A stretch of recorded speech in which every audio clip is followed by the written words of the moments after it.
स्वागत है आप सभी का आर इंडिया न्यूज में। मैं हूं आपके साथ प्रांशी दीक्षित। बढ़ते हैं खबरों की ओर। धरने पर बैठने की तो आवश्यकता इसलिए नहीं होती उत्तर प्रदेश की सरकार में, क्योंकि योगी जी का जब नेतृत्व हो तो चिंता करने की उत्तर प्रदेश के प्रत्येक नागरिक को कोई बात नहीं है। धरने पे नहीं है, समस्त कार्यकर्ताओं की संख्या ज़्यादा है, इसलिए हमारे पास जगह नहीं है यहाँ बैठने के लिए। अधिकारी सब लोग जा चुके हैं, तहसीलदार महोदय यहाँ हैं, इसलिए यहाँ बैठे। मामला ये 29 तारीख को एक मुकदमा मेरे ऊपर एक व्यक्ति ने प्रार्थना पत्र दिया। उत्तर प्रदेश की स्वच्छ और स्वस्थ कानून प्रणाली जिसके नेतृत्व कर रहे हैं आदरणीय योगी आदित्यनाथ जी और भारतीय जनता पार्टी की सरकार, और उसके तहत उस पर एक मुकदमा पंजीकृत हुआ और होना भी चाहिए। कोई अगर किसी के खिलाफ प्रार्थना पत्र देता है तो मुकदमा तत्काल प्रभाव से पुलिस की कार्यप्रणाली है। मैं धन्यवाद देता हूं अधिकारियों को, होना भी चाहिए। उसकी जांच में उन्होंने ये कहा कि वक्फ की ज़मीन पर मैं जा कर रहा हूँ, जिसमें कि हरीश कुमार नैनवानी जी हैं, इनकी ज़मीन थी, ये मुझसे मदद मांगने आए थे। मैं इनके कहने पर वहाँ कुछ चंद लोगों से बात की। उस प्रॉपर्टी में 34 किराएदार थे, जिसमें से 20 लोग जा चुके थे, बाकी सब इनके समर्थन में। लेकिन 14 लोग जो विशेष समुदाय के लोग, उन्होंने एक मुकदमा दाखिल किया। मुकदमे के बाद जो वक्फ का जो लेटर है आप देख रहे हैं कि वक्फ ने ये कह दिया कि जो हमारी संपत्ति नहीं है, ये खुद सुन्नी सेंट्रल वक्फ बोर्ड का लेटर है, जब उनकी संपत्ति नहीं है तो मुकदमा फर्जी है। लेकिन उसके बाद जब नगर निगम ने अपनी जांच कर दी, उन्होंने कह दिया उक्त उत्तराधिकारियों की संपत्ति है।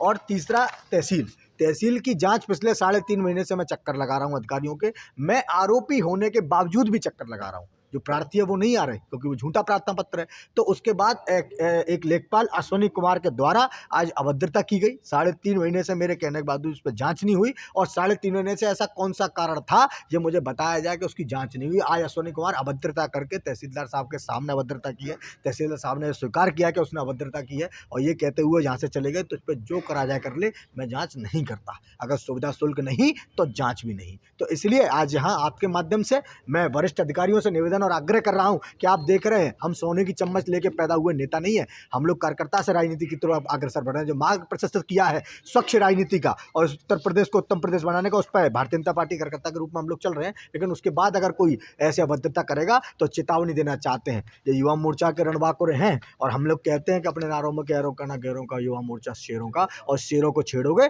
तो छोड़ेंगे नहीं। अगर हिंदू समाज की अस्मिता पर किसी गरीब की जमीन पर और किसी मजलूम की जमीन पर कब्जा होगा तो निरंतर वहां खड़ा मिलूंगा और उसकी आवाज उठाता रहूंगा।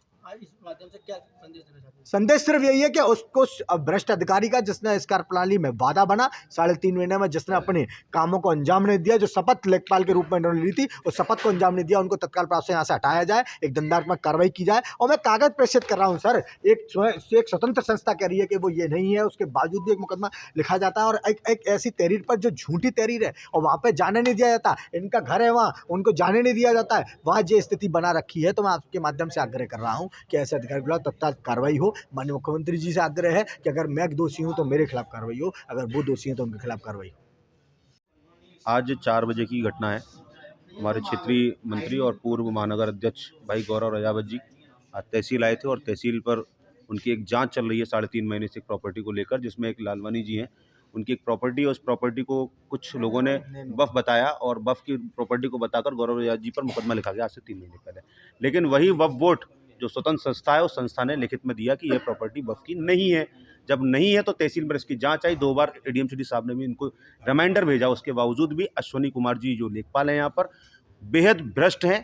क्योंकि इनकी पिछली बार भी मेरे पास कई बार शिकायत आई है कि वो लोग एक वृद्धा पेंशन को लेकर, कई चीज़ों को लेकर पैसे मांगते हैं। उनके साथ एक लड़का रहता है निशांत, वो पैसे मांगता है, जिसकी शिकायत मैंने करी थी। आज 4 बजे फिर उन्होंने एक सुविधा शुल्क मांगा। सुविधा शुल्क न देने पर गौरव रजावत जी के साथ उनके साथ 3 लोग हैं जो उसके साक्षात गवाह हैं, उनसे बदतमीजी करी, और बदतमीजी करने के बाद तहसीलदार साहब के सामने तुरंत कहता हुआ और भाग गया कि जब मेरा कुछ भी कर लियो, और तुझ जैसे नेता बहुत आते हैं। मतलब हर प्रकार की और सब जो कहना था।